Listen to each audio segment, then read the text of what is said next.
Hello everyone, this is Akanksha Singh, Assistant Professor at Indian Institute of Business Management, Patna. I am taking an add-on course on the topic Fundamentals of Financial Accounting, Tally. Tally is a software used by businesses to record the financial transactions. Whenever a business is using Tally software to record their transactions, they first need to create the company.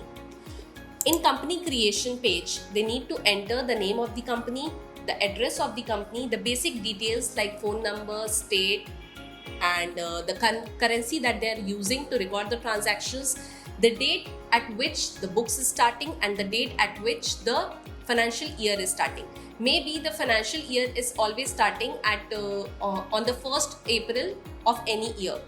But the books might have started on 1st June because the business started on 1st June. So the financial year will be from 1st April 2025, but the books will start from 1st June 2025. After creating the company, the first step to record the transactions is voucher entry. For voucher entries, there are 8 accounting vouchers available in Tally. So let's understand which voucher is used for which transaction. These are the 8 accounting vouchers available in Tally. First is payment voucher.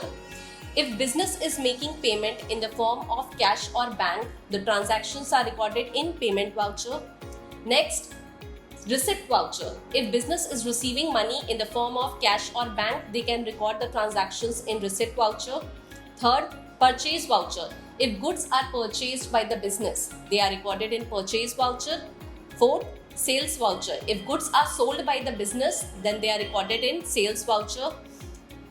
Next is debit note voucher. If the goods purchased is being returned to the supplier, maybe because the goods were not of good quality or we don't require it anymore, the purchase return transactions are recorded in debit note voucher. Next, credit note voucher.